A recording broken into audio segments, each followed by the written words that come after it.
unpacking today's headlines. This is Souls and Liberty in Depth.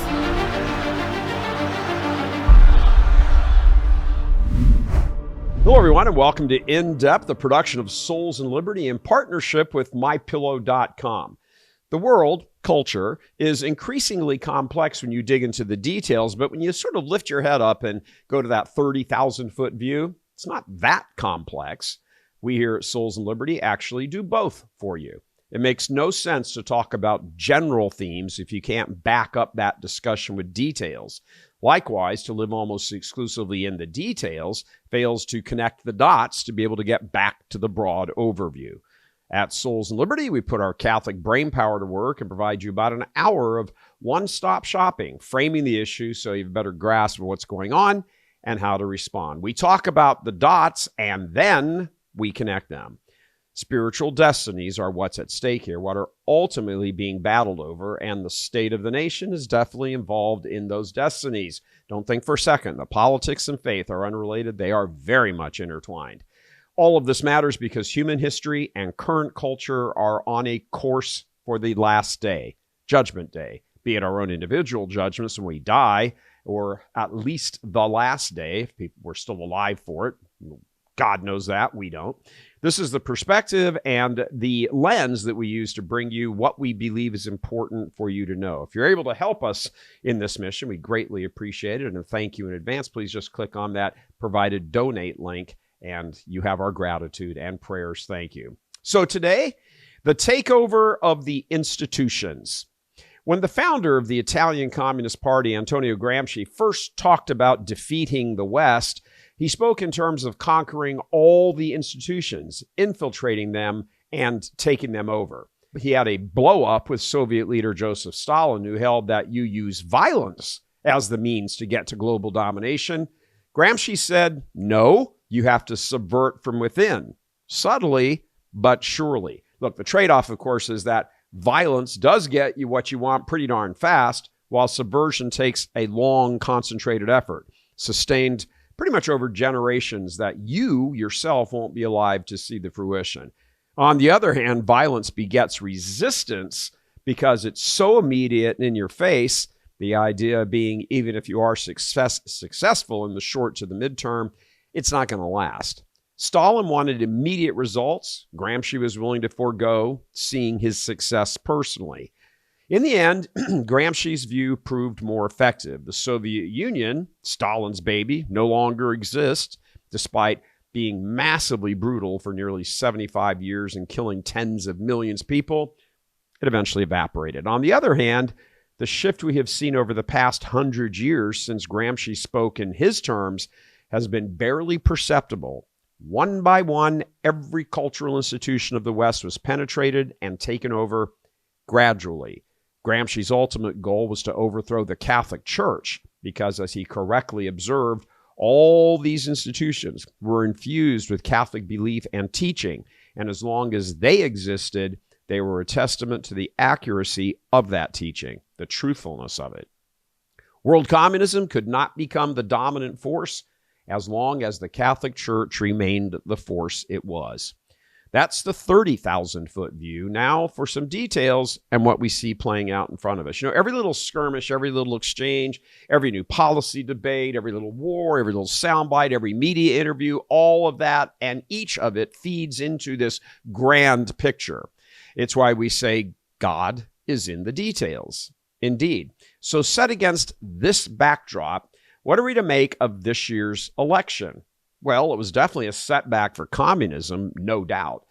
In fact, take a look at this chart.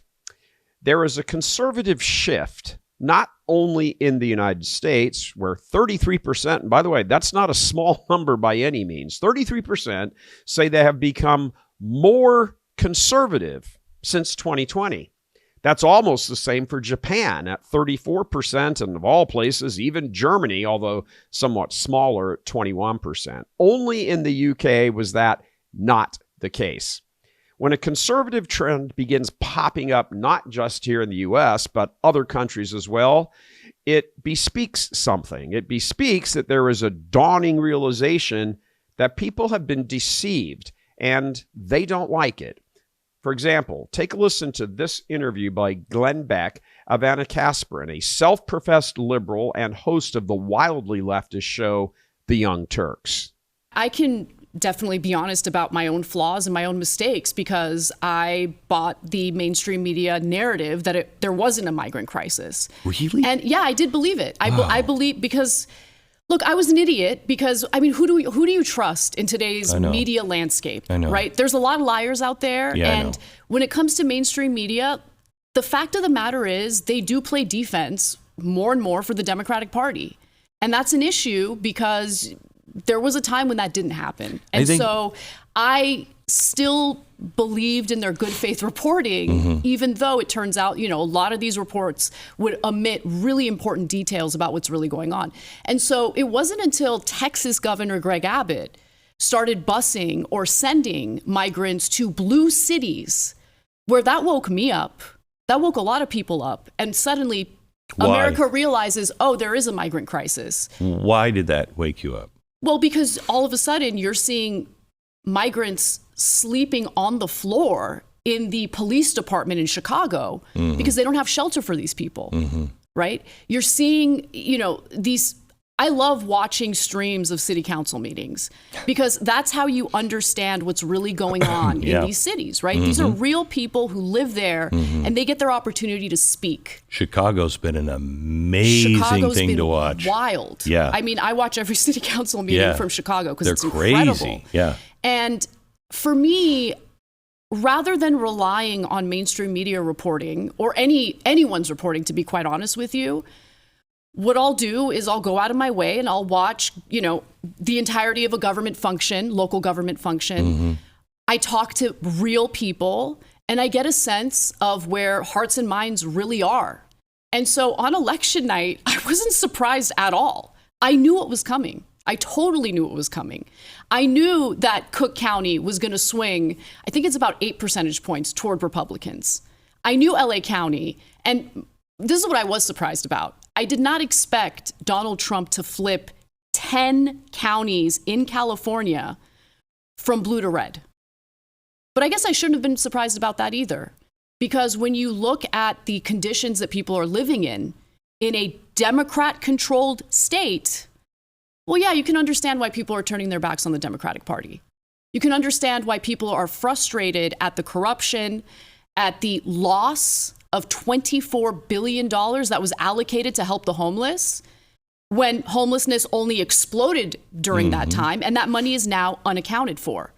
It was funneled to nonprofits whose executives get paid minimum $200,000, $250,000 a year, and they have multiple executives who are making at least that or more. And you just see the waste, and you see the real grift. And so for people out there who are concerned about the grifters, take a good hard look at the systemic grifting that's happening right now. It's disgusting. See, that's a great example of someone's indoctrination coming into contact, boom, with reality. And, hey, give credit where credit's due. Good for her. She's beginning to see it and admit it. She goes, I was wrong. I mean, good for her. When we talk about the institutions, we mean things like the media and education and law and corporations and politics and religion, all of it. What Donald Trump's appearance on the world stage has permitted is a challenge to the narrative of communist propaganda, which we've been listening to for years and decades, which is now the dominant theme because of that across the entire culture, across all those cultural institutions. Think of all that crazy crap at Harvard, this past summer. This is exactly what's going on when Trump, pushes back in hostile interviews, for example, calling out the crap. I should say that's just what it is. It's calling out the crap. Like when he sat down this past weekend for an interview with the crazy liberal and therefore stupid Kirsten Welker of NBC. And the reason is because I'm able to go on a show, even like yours, even though you're very hostile, I'm able to go on a show like yours. No, you are. Well, hopefully you thought it was a fair interview. We covered a lot of policy ground. It's fair only in that you allowed me to say what I say. But, the answers, the questions are, pretty nasty. But look, because I've seen you interview other people like Biden. And I've never interviewed President Biden. When I say you, I'm talking metaphorically. I've seen okay. I've seen George Stephanopoulos interview Biden, and he's a tough interviewer. it's the softest interview. I've seen CNN interview him. They give these soft, what's your favorite ice cream? It's a whole different deal. I don't understand why. You would think the press would like to see strong borders, great education, a powerful military, so we have a country left, and all these different things. And somehow they don't want to see that. See, Trump's presence and challenge to that Marxist dominance began to draw other intelligent people. They listened to him and said, that makes sense. Elon Musk, for example. Musk, along with other very wealthy folks, lots of billionaires there after the first assassination attempt, understood that the Marxist left was very close to squelching free speech forever. That label they flung around all over the place, misinformation, they stuck on everyone who challenged them, and then they censored them or canceled them. They cooperated with Facebook and social media. They did everything. But it became too much because the billionaire class knew that sooner or later they were going to be impacted by it. So if you want to call it this, a recapturing, if you will, of the institution of the media needed to happen. Trump, in fact, launched the first salvo in this battle for control of the media narrative when he flipped the script on national media way back in the 2015-26 campaign and started calling them fake news. You may not remember this, but they had said that about him a couple of times for like a week or two.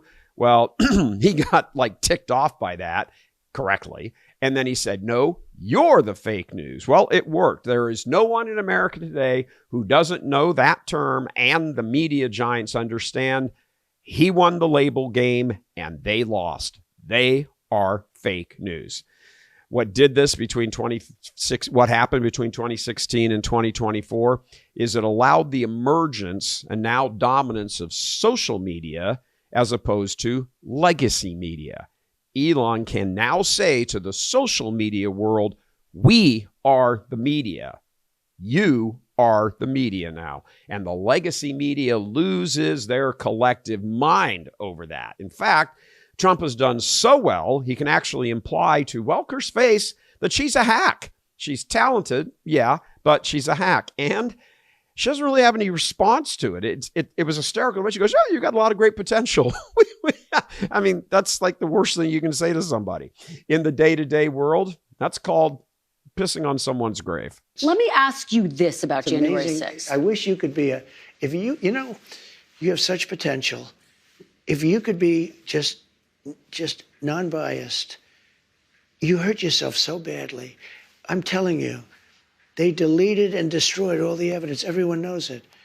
And you slough it off like it doesn't mean anything. No, I'm just saying they deny it. That's all I'm saying. Kristen, if I did it, you would be standing up in that chair shouting at me. And you know what I'd do? I'd say, you got me. They have done something so illegal. So when the communists move in, media control is near the top of the list. Every country they overrun, everything, they immediately grab the radio stations and all that stuff. That's what they've done in history. Grab the media so you can control the narrative. From that perch, other institutions can then be gone after and flipped. All those leaders can be wiped out. They can be isolated, as Saul Alinsky would say, and you take over. That's what happens. You get the media and you get control of everything. Instinctively, Trump understood this. So now he is in a position to use them to their own destruction. For example, when she brought up the question of him being so decisive, he had a great comeback. And again, she didn't really have anything to say. This is your first interview since you won the election. Congratulations. Yes, I hope congratulations to you. I hope you do well with it. Yes, and sir, I don't have to tell you this because you've talked about it. It comes at a time when the country is deeply divided. And now you're going to be leading this country for the next 4 years. For the sake of unifying this country, will you concede the 2020 election and turn the page on that chapter? No. No, why would I do that? But let me just tell you, when you say the country is deeply divided, I'm not the president. Joe Biden's the president. But you're going to be the president. No. I'm not the president. So when you say it's deeply divided, I agree. But Biden's the president, I'm not. And he has been a divider. And you know where he divided it more than anything else, and it probably backfired on him, I think definitely, is weaponization. When he weaponized the Justice Department and he went after his political opponent, me, he went after his political opponent violently because he knew he couldn't beat him. And I think it really was a bad thing. And it really divided our country. And the headline maker in that interview, and what has the swamp creatures screaming like demons, is like an exorcism, is this. Nicely broadcast by Trump, drum roll please, using the legacy media. And Cheney was behind it. And so was Benny Thompson and everybody on that committee. For what they did, honestly, they should go to jail. So you think Liz Cheney should go to jail? For what they did. Everyone on the committee, you think? I think everybody anybody that voted in favor. If there was ever a victory lap, you just saw it. Of course, Trump's 10-year assault on the fake news narrative has opened the floodgates for others to jump in and attack. Obama's back in Chicago, where he made a big speech last night, one he's been looking forward to making since November 5th. This is the first time we've seen Barry in about a month, and it was clear to everybody watching, the man's lost his touch. There are going to be times, potentially, when one side tries to stack the deck and lock in a permanent grip on power, either by actively suppressing votes or politicizing the armed forces or using the judiciary, the criminal justice system to go after opponents. This country's finally coming together, and Obama's trying to tear it apart. What a small man. Did Obama forget Trump was arrested 4 times by Democrats? Obama was the one who started the weaponization crusade. His administration spied on Trump and hatched the sting on Mike Flynn. Now he's trying to wash his hands and rise above it all? I am convinced that if we want democracy as we understand it to survive, then we're all going to have to work towards a renewed commitment to pluralist principles. Because the alternative is what we've seen here in the United States, an increasing willingness on the part of politicians and their followers to violate democratic norms, to do anything they can to get their way, to use the power of the state to target critics and journalists and political rivals.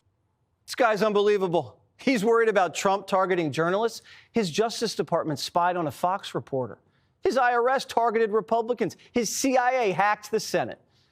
Barack Obama staged a coup against his own VP. 44 racially polarized the country like you wouldn't believe, and it's still trying to heal. Look at that. Remember Hands Up, Don't Shoot, Trayvon? And anytime you criticized Obama, they called you racist. Oh, and when he wasn't playing the race card, it was class warfare. Occupy Wall Street, the 1%, the bitter clingers. Even Clooney's mad at the Messiah for making him the fall guy for whacking Joe. And Obama never had a backup plan. He actually got outfoxed by Biden. Joe tanked the coup when he endorsed Kamala and forced the party to coronate her without an open primary. And everyone's mad at the Obama staff for fleecing donors and lying about how Harris was in the lead the whole time. Blacks are bitter at Barack for scolding them for being sexist race traitors just because they wanted less migrants and more money. But it's not just the American people. We're hearing even Michelle's been rolling her eyes when her husband opens his mouth.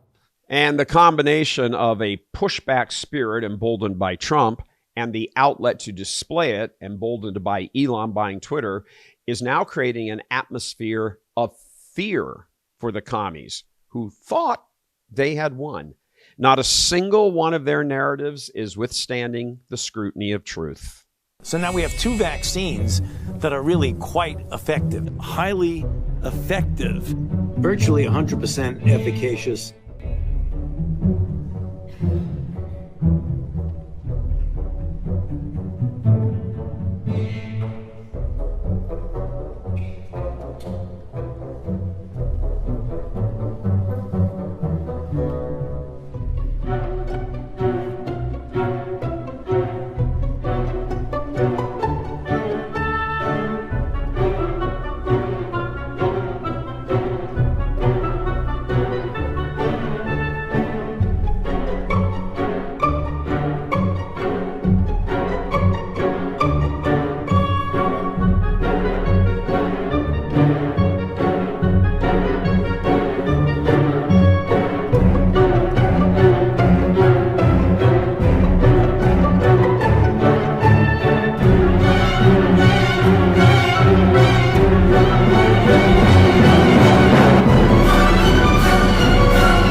might need another shot. We've got to make sure we clarify that with people.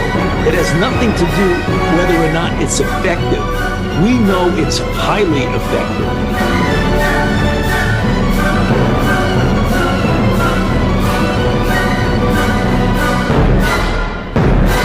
Highly effective.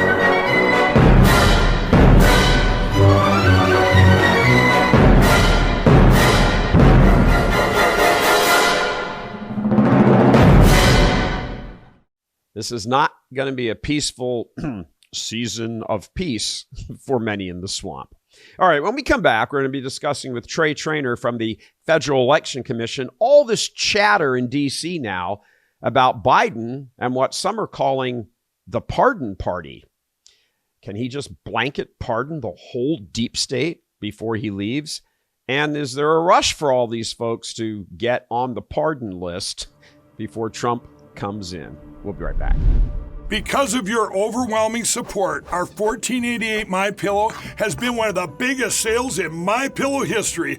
I couldn't think of a better way to say thank you than to extend our wholesale pricing through Christmas.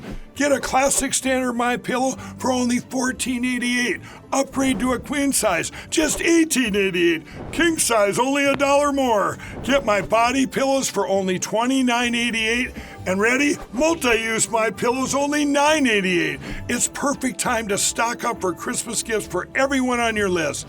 Go to MyPillow.com or call the number on your screen. Use your promo code to take advantage of our wholesale pricing. Including my classic standard MyPillow is only $14.88. But that's not all. I'm so confident you're going to love our classic MyPillows that I'm going to extend my 60-day money-back guarantee until March 1st, 2025. Plus, orders over $75 ship absolutely free. All right, welcome back. The pardon by Biden of his son Hunter has started an avalanche of speculation that Biden might just do the same for all kinds of nefarious characters who Trump has said publicly should go to prison. He's right. His pardon of son Hunter was so wide-ranging and over such a massive amount of time that every dirtbag in D.C. is now lining up. Now, they want the same thing for Christmas that Hunter got. Joining us now to talk more about this, of course, is Trey Traynor from the Federal Election Commission. He's on the Federal Election Commission, but just so nobody can use this recording to say, oh, blah, blah. He's here in his private capacity, as always is, as a good Catholic, a very knowledgeable guy, a great attorney, a fantastic human being, and a guy who knows an awful lot about what he's talking about. Welcome, Trey. How are you? Doing great. Thanks for having me on. Really appreciate being here. Appreciate you taking the time out of your busy schedule very much. Is it, they're calling it a pardon party.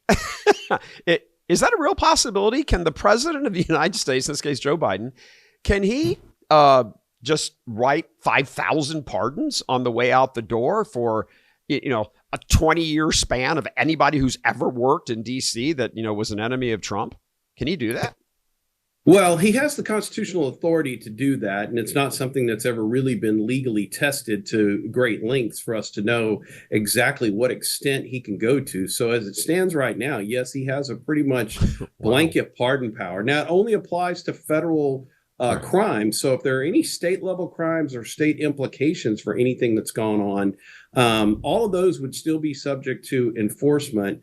And thanks be to God, there are a lot of great attorney generals around the country in red states who are looking at some of these very things to see if there are things that need to be prosecuted that aren't being excluded by a federal pardon. All right, so you're an attorney, a very good one. How does this work? Explain to the audience, how does this work here? If somebody has done let's say, maybe I shouldn't mention a name, but let's say somebody who was involved in the whole Russia hoax and going to the court and lying about it, the FISA court and all of that. That's a federal thing. Is there a way to, how would the, Attorney General of Missouri, for example, file charges in the state against somebody who had been involved in that? Because it's a federal thing. Or does he just say, hey, I'm a state and you guys messed with our election? Well, and that's the thing. I mean, the messing with the state election would obviously be a state crime, given that the states regulate how the elections are conducted. So anything that has implications or touches on a state level election, including the election of federal officials, would in fact be something that is subject to state law prosecution. And so you would still have the authority within those attorney generals and within local district attorney's office to be able to prosecute for those crimes.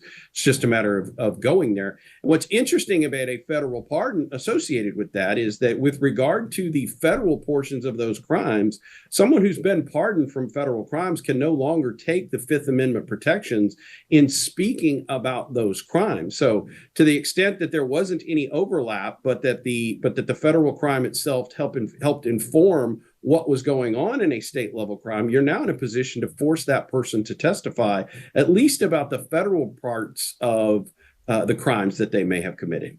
So, and of course, if they lie doing that, that's a new crime. Oh, absolutely. That isn't protected by the pardon. Is that correct? Absolutely. Yes. No, I mean, I chuckled a little bit at the Babylon Bee. One of their things that they put out the other day was, new pardons that Biden had put out. And the first one on the list was a pardon that covered everything that Hunter Biden had done wrong since Dad issued the last pardon. Yeah. Well, I mean, it's on the one part, this is like very funny. And on the other side, it's also very serious. I mean, absolutely. You talk about, pushing the limits and probably kind of overstepping. I mean, there's the legal aspect of it, which I want to return back to you. But I mean, there's also the kind of public perception sort of thing. If you have all of these Democrats, who are involved in the 2020 stuff and the Russia crap and all that stuff, all getting pardoned, like, just tossing out, candy and party favors, before he leaves office. Grant, I mean, the next election, well, the midterms is 2 years later, but then, of course, the presidential election is 4 years later. I would think that's probably not I start making the commercials for that election right now. Well, I'll tell you what's most interesting to me is that the pardon that Joe Biden has issued for his son, Hunter Biden, actually speaks to something. It actually speaks truth to something that Donald Trump has said all along, that there actually is a crime syndicate going on. The length of time of that pardon, the vast expanse of time, means that there is criminal activity that he has some concern over and wants to reach back and exonerate for going all the way back. The pardon power stems from the ancient power of the sovereign to be able to be the penultimate authority and come out and forgive. And to be real honest with you, I mean, it really comes from, God's power of forgiveness. I mean, it really is a recognition of that. Right. And so it shows the mercy that the sovereign can have.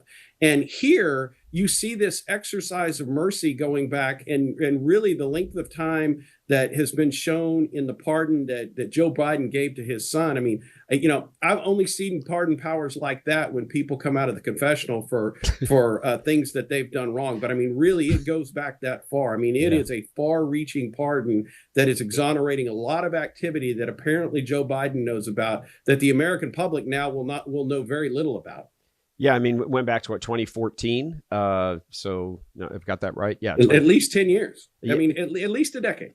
Yeah, and you got to say to yourself, well, what was so significant about that 10 years? Going back to that point. I mean, really? Why wouldn't you just? What do you think of that NBC interview where?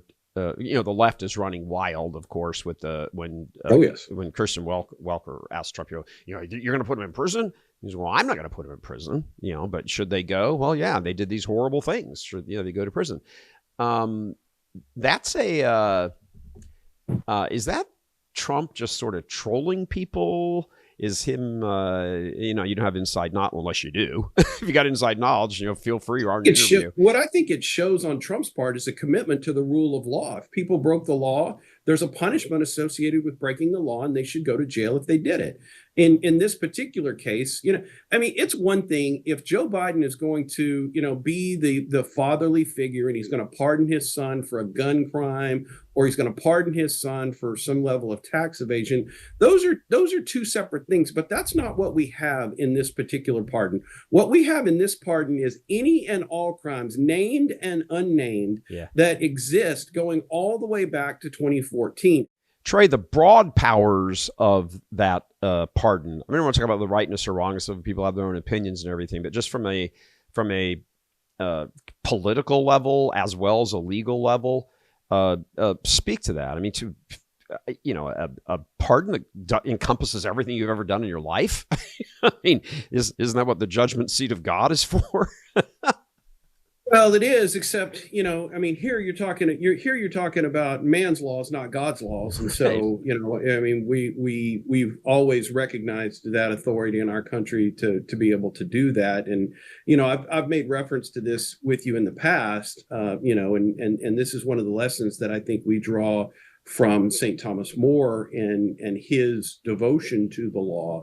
And that is, even if the law is used for ill, we all have to give everyone the benefit of the law. I mean, in A Man for All Seasons, one of the big scenes is when St. Thomas More is talking to Roper about whether or not he would, in fact, give the devil the benefit of the law. And the fact of the matter is that he said he would give the devil the benefit of law for his own safety's sake. And we all have to have that same aspect of viewing the law here. While I do not agree in any way, shape, or form with what Joe Biden has done, it is the law, and we need to focus on the fact that it has happened. Now, it also gives us a great opportunity to look forward and see if there is something that needs to be done to curtail that broad-ranging authority. And it's something that I think Congress can look at. And if the American people are continue to be up in arms about this particular situation, you can always come in and amend the Constitution and make a change and say, the president can only go back 5 years, 4 years, whatever it is, or only for things that happen during the term of office. I mean, all of those things are reasonable limitations that I think that could be discussed, and there are ways to get there. But as it sits right now, there's nothing that can be done about this, as abominable as it is. Yeah, I mean, I think this people have to come to terms with. People on the right, they don't like that that's the deal, and so somebody should escape. But I want to sort of plumb your intellect and your soul a little bit here on the question of justice, because that's what really everybody is bothered about here, whether they cast it in those terms or not. It really comes down to a question of justice. Like, oh gosh, the bad guys get away with it again. It's soul disturbing, isn't it? It is very much so. I mean, and for me, that's what's most abominable about it, is that no justice will be done. No one will serve this. Look, if I don't pay my taxes, I'm going to get in trouble. I'm going to get fined, and I have the potential to go to jail. And I can't pick up the phone and call my father and have him exonerate me. It just can't happen. If I'm a convicted criminal, or if I'm on probation and I'm attempting to buy a firearm, I'm going to get in trouble, and I'm going to face penalties and potential jail time in doing that. And you're right. There are people who sit in jail cells right now for the very same crimes that were committed. And it is unjust. It absolutely is unjust, and something, should be done about it, but nothing at this point can be done about it. Do you think that there is, I've seen a lot of speculation that, as you trace all of this stuff back, you go back to, Hunter and his involvement in the crime family, and, peddling his influence of his dad, Joe, when he was vice president. I mean, all of that stuff, which is, where this extends back to his time. Biden's time as vice president. I mean, he was president in 2014. So a lot of people are saying, well, he's actually extending this not just for Hunter, but actually for his own self-preservation as well. Well, I'll tell you what I think is really interesting about this particular situation. I think that the way that this pardon is written, I think that Joe Biden has no choice but to pardon himself at some point, because he has written off crimes that go all the way back to when he was in public office. And now that Hunter can be compelled to testify as to what those crimes may have been, in various, whether it be in front of Congress or whether it be in front of another court, whatever it might be. He's going to be compelled to testify there. And I think that the president has set up a situation where he is going to have to be the first president in the history of the country to write himself a pardon. And he's going to, because it really is the only way to save that, because he still, if he committed those crimes, he has criminal culpability associated with it. And the only way to get rid of it under our law is for him to either, one, be convicted and go to jail, or two, for the president to pardon him. And, you know, I know there's been a lot of debate about whether or not the president can pardon himself or not. I tend to fall into the camp that it's an untested legal theory, but there's no limitation in the Constitution for it. Therefore, it can be done. And so, you know, I think you would see the ultimate exercise of raw power for him to pardon himself. But I think he has set up a situation where he has to very seriously consider doing that. This opens up a whole other question that's going on social media. I'd really like to get your thoughts on it. You know, when he was vice president, under who? Under Obama. And yes, there's an awful lot of, I'd put it at more than speculation. You know, when you go back to what they okayed with that whole FISA court thing, and, you know, Hillary Clinton, you know, her campaign paid for the Steele dossier. And I mean, you start touching on, you know, the president, who at the time was Obama, used the powers of the state and spied on a private citizen, Donald Trump, who was running for office. A lot of people going, you know, this is happening in such a way as to protect him ultimately. So then you got to, you know, it's Comey you got to write a pardon for. It's Peter Strzok. It's Lisa Page. It's, you know, Clapper. It's all of them. It's the whole cabal, as it's, you know, lovingly being referred to. Do you put any credence in that sort of assessment at all? Well, given as far back that this, I mean, since this goes back to 2014, you have to look at everything that was going on in and around that time frame to understand why he wanted to go back and pardon that for far back. And again, it does set up for that level of pardoning across the board for all of those actions. Now, Donald Trump is not interested in going back and relitigating all of those things. And I don't think he is going to engage in these political persecutions of people. I mean, he's been very clear about the fact that he doesn't want to do that. He's focused on, you know, growing the country and making the country strong again, and doesn't want to have to fight those things. But you know, one of the things that I've always said is that, I mean, the left is very good at projection. And so their fear that Donald Trump may prosecute him would lead them to pardoning themselves in this particular situation, because they're projecting onto him what they would do and what they've shown to do with the power that they have. I mean, this gets to Alvin Bragg's prosecution of Donald Trump on something that's very minuscule, something that should be a federal prosecution that isn't.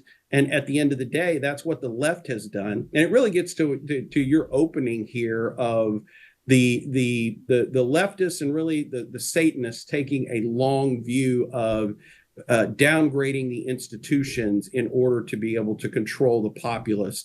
And that's what I think you see happening here is they're using this one tool of the pardon to be able to, again, just chip away at the fabric of the republic. Yeah, that's very well put, and I've got to imagine, you know, if the price of gas and eggs wasn't enough of a propellant to get Trump over the line in 2024 here, like it was, I got to imagine if all of these players on their way out the door get pardoned for everything that the right and social media has been saying and accusing them of for 10 years now. You know, and to one degree, I don't know. I think Rachel Maddow better be asking for a pardon, and well, various press people. I know there's the whole freedom of the press thing and everything, but if you're deliberately doing something to skew an election, I mean, I don't know how far I'm not an attorney. You are. I don't know how far the First Amendment extends. I mean, are you actually allowed to try to influence an election outcome with misinformation deliberately? Well, I think that's a broader question and for another time. I think what ultimately what you've said that we really need to be concerned about with what's going on in this particular situation is how emboldened is the next group that comes along if all of these individuals are pardoned. They will be more emboldened than this group was. They'll look at it and say, look, yeah, I can violate the law because I can go and get a pardon at the end of this as long as I do my job well enough. And as a Catholic, that in and of itself is the crime. That in and of itself is the sin. No, sitting there saying, "Oh, I can take this small sin because I can go to confession tomorrow and everything will be fine, and I rely upon the mercy of God in order to do that." That same thing applies here. Being able to rely upon the sovereign in order to be able to give the pardon is in and of itself a crime, and that is a crime against the American people who gave that authority in the Constitution and looked for it to be exercised very, very judiciously, and has not been in this case. Yeah, I mean, that is the big, you just touched on it. That's the other big, which particular school of criticism do you want of all this? But in that specific one, I mean, what person running for office, running for president, is not going to say, "Oh, let me get you guys, okay, let me wipe them out. Let's hire a bunch of henchmen and, mafia hitmen." And let's take it to its logical conclusion. I could have, if I'm, President Gary and, I just don't like any of the left over there, why can't I just, direct, Trey, my attorney general, to go hire some hitmen and kill them all? Just shoot them all. And then when you're done, I'll just pardon you. I mean, honestly, it sounds a bit ridiculous, but in this framework, it would be perfectly legitimate. Well, this really does strike a blow at the heart of the Republic. The last time we saw this level of political action in an attempt to influence the election was with the Watergate break-in. But, in the Watergate break-in, the moral thing was done. People went to jail. Right. Chuck Colson went to jail, and now he's a completely changed and reformed man, but he spent time in jail for his actions associated with what went on during Watergate. Yeah. And people were fine with that. They understood that. And okay, we're going to exonerate the president, and Nixon got a pardon from Ford in that particular case. And people understood that because there was a long nightmare that needed to end, and it needed to stop somewhere. And it does kind of fall into the banana republic elements of having a former president go into prison. So, but again, all of the low-level players in that activity were punished and went to jail. Here, none of the low-level actors are facing any sort of punishment. And let's shift the conversation from legal to political. How do you think that would play out in the 2026 midterms? I've got to imagine, there's a lot of Senate races and a lot of things that the Republicans, a lot of seats are going to have to defend. Those Democratic challengers are going to have to face questions of, so did you support, Joe Biden handing out, 3,264 pardons to all of his people who helped with Russia and the fake 2020 and all of that and everything else? It seems to me that's a hard question to stare down. I think you're already seeing that.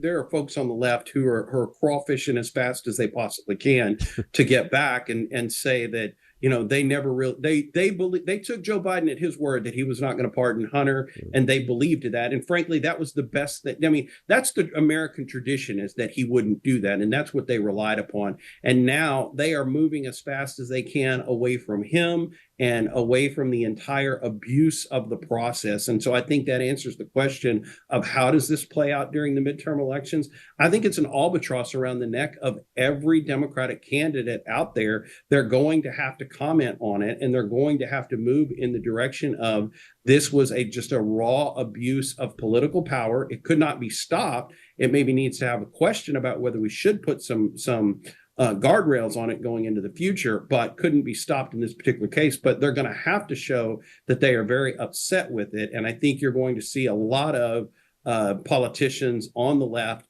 who are going to continue to deride this decision to pardon his son. All right, Trey, so this runs into, sort of speculation on my part, kind of wax eloquently stuff. I'd like your view on this. If and I'm just meandering here, just throwing out thoughts. If this happened and Biden, sends out, 75,000, pardons to everybody, Obama's sister's aunt's Barber, anybody possibly associated with anything. How, politically speaking, how does any of that ruling class really assert, first of all, privately within the Democratic Party, how do they become the kingmakers and say, well, Gavin, we don't want you running right now. We want, whoever running. And he's like, screw you. You guys have caused all kinds of headaches for us politically. Your time has come and gone, Obama and Hillary and Nancy and Schumer and the whole lot of you and all the people you appointed and the whole bit. It seems to me that's a possible outcome on this, that this sort of because there's this constant tension in the Democratic Party about these guys have just hung on for way too long.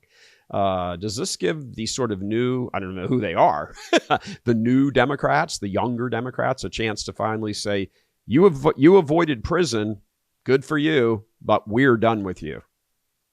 Well, I think that's absolutely right. I think this is an opportunity for those within the Democrat Party who have firm moral underpinnings, who have a sense of justice, who want to pull their party back into the fabric of the back into line with the fabric of the American electorate. I think this is their opportunity to come in and take back control of their party, which has swung so far to the left that it's now abusive, not only of them, but abusive of the law and abusive of the institutions that ultimately that created it. And so, they've just gone too far.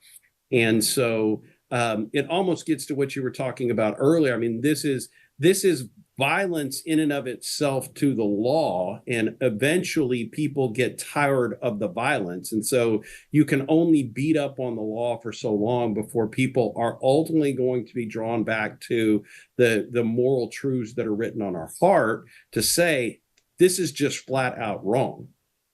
Yeah, it was interesting. I was watching Obama's speech to his foundations, the 2-hour speech. We've shown a couple clips of it here and there. And he's talking about, pluralism and the need to get along, and let's find a we and this and that. And of course, true to script, true to form, he all of a sudden just says, but, if they break the rules and, do violence to the law, to use your phrase, and all of that, well, then you push back and you fight.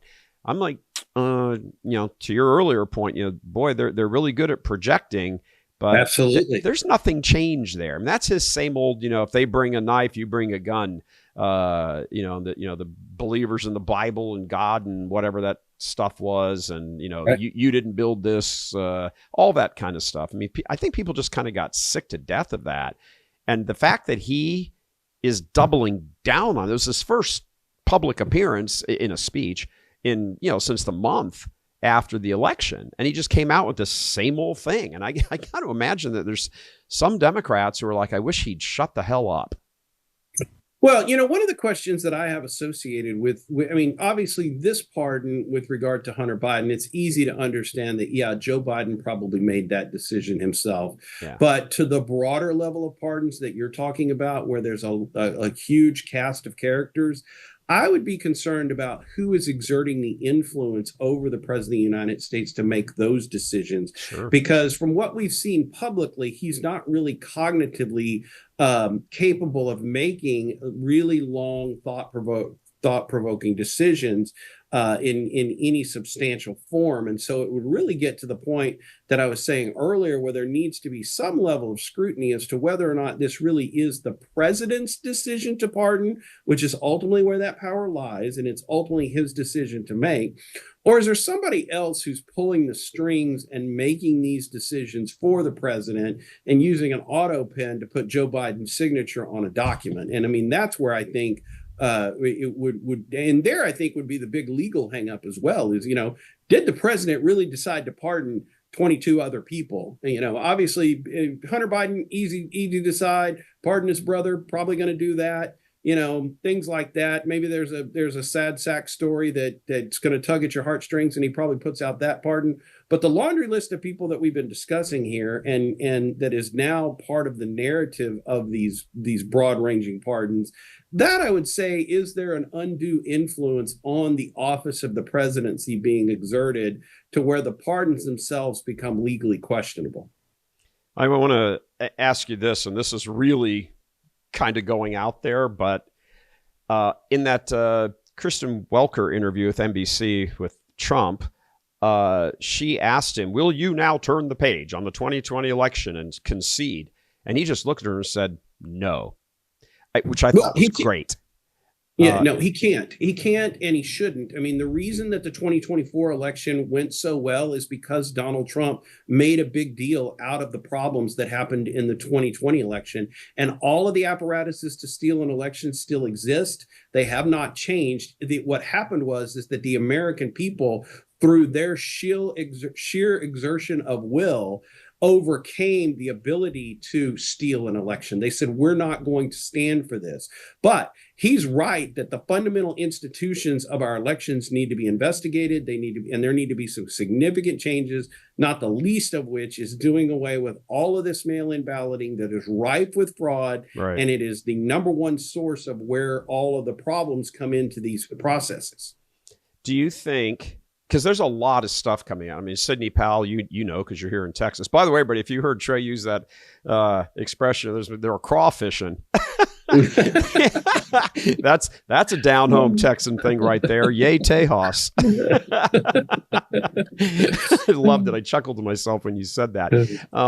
Is there Sidney Powell just got exonerated here and vindicated in her. Was it because of the 4 different suits that she brought?